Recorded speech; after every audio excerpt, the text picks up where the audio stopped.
Hello, neighbors. Starting up a little bit early tonight, so a friend of mine can help me see if my screen share is going to work. So, these next couple of minutes are pretty much just for me and Linda. So, you can fast forward if you're watching this some other time. And if you're watching it live, you're probably not here yet, so hopefully it won't bother you. But give us about 5 minutes to get this taken care of. I'm going to go ahead and send this link over to my friend and get things started.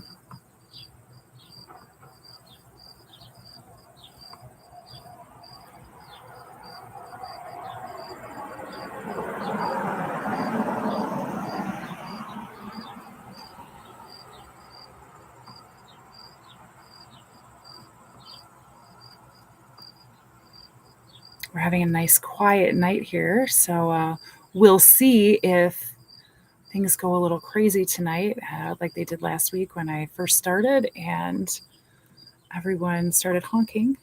We'll see what happens. All right, let me see if this is going to work. Bouncing over to my trusty extra computer here so I can pick up that link and send it over to Linda. Linda, thank you so much for helping out tonight. I really appreciate it. One of the things I need to do is learn a little bit more about how to stream from different platforms so that I can stream live and definitely have all of the goodies that I like to have. Let me go ahead and send this to her now. There are a few systems that will allow me to stream to multiple platforms and to do fancy screen shares and tickers along the bottom and all this really great stuff. And I truly need to investigate those because they could be really, really helpful and might make these a little more fun. Certainly for me, because I'm a geek who likes to do her homework. And I like to get things set up in advance, and I can't really do that as it is. So let me see if this is working right.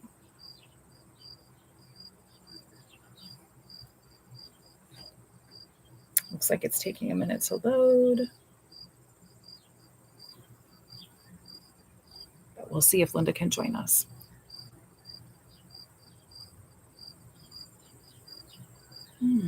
Here we go. Copy the link. It's this one. Okay. All right. I'm also going to copy this link into my Facebook as well so that if anybody decides to join tonight, they can see it. Otherwise, this will, of course, be on my YouTube channel. Go ahead and start. Fantastic. Okay. And we are 1 minute away from 7 o'clock, so I am almost ready. I guess this is about perfect timing. I'm really excited about tonight's topic, too. I'm such a geek, but it's a super fun way to be a geek. And it's one of the reasons that I think I'll make a really good mayor because I really enjoy learning about government, teaching about government, and just being involved in general. So we didn't get to see if my screen share would work, but that's okay. I'm going to try it anyway because there's a button here and it says screen share. So I'll give this just a minute and then we'll give it a try. But it's a beautiful night. Today is August 5th, 2025. Had anybody else been running in the mayoral election, we would have had a legitimate primary tonight. But because there was nothing else on the ballot and there was not a third candidate who would have needed to get narrowed down to two, there's no primary. It's kind of sad that there was nothing on our ballot today, but because August primaries in off years generally have pathetic turnout, and there was no need for a primary, I guess it's okay that we didn't have one. So hopefully everything is going well. It is now 7 o'clock, and with any luck, Linda has joined, and maybe some other folks have too. So I will get started on tonight's topic. So tonight I'd like to tell you about one of my favorite classes from KVCC. which was called State and Local Government, and it was taught by the amazing Rick Brill. He's one of my absolute favorite teachers ever. He kind of looks a little bit like Einstein, and he's definitely at least as brilliant as Einstein.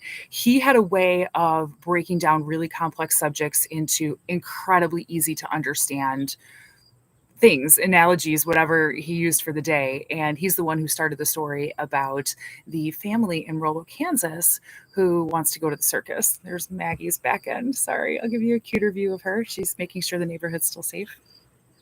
So, a little more about the family from Rollo, Kansas at the end. But essentially, what we have with the structure of our federal, state, and local governments is much like a family. And I'm going to go ahead and try to share my screen now and see if this works. I'm probably not going to know. So I'm going to look at it over here and looks like it's working. So the government functions a lot like a family. You have the federal government, and you can consider them sort of like the grandparents. They make the rules for the family. They're going to tell you exactly what you really can and can't do. They will set the holidays. They will set the time of the holidays. They will tell you, you will be here on Christmas morning at 10 o'clock, or you will be here for Thanksgiving at 3. They make the big decisions. They also come in and give you sort of bigger presents around the holidays or your birthday. They might not necessarily just get you fun toys, my grandparents did, but they might be more likely to cover something like a winter coat, something really important and something maybe your parents can't shell out the money for. So I guess I'll probably talk a little about my own family because I had a pretty traditional family in the greater sense. So my family certainly functioned like this. My grandparents were amazing and definitely set the tone for the family. So back to the federal government and how it is sort of like the grandparents. Again, making the really big decisions, and all of the power that the rest of the family gets is given through the grandparents or the federal government. So, next up, we have the state governments. They're kind of like the parents. They're more in your daily life, whereas the grandparents, you don't see them every day. You know, you're going to see them maybe on the weekends, a couple of weeks a year. Maybe they live really far away and you don't get to spend that much time with them. You love them, you honor them, but they're not part of your day to day. Whereas your parents, they are. And they equate to the state government in that respect. They're the ones that are going to provide for a lot of your daily needs. Now, I'm not trying to get into socialism. Please don't anybody say that. I'm really just trying to give a good analogy. The state governments focus things on how your daily life is run and how things really work in terms of things like most of your roads. US 131, of course, is the main drag that runs through our town. And that's sort of a misnomer because it is US 131. It's not M 131, but it is owned by the state. So the Department of Transportation takes care of that. Now, again, they might get grants, big money from the federal government to help maintain that road, but ultimately it's their responsibility. So that's just one good example of what a state government does. I mean, most of us drive on our roads every day. So when I say they're involved in your everyday life, that's what I mean. Next up, we have the county. They are pretty much like the oldest child.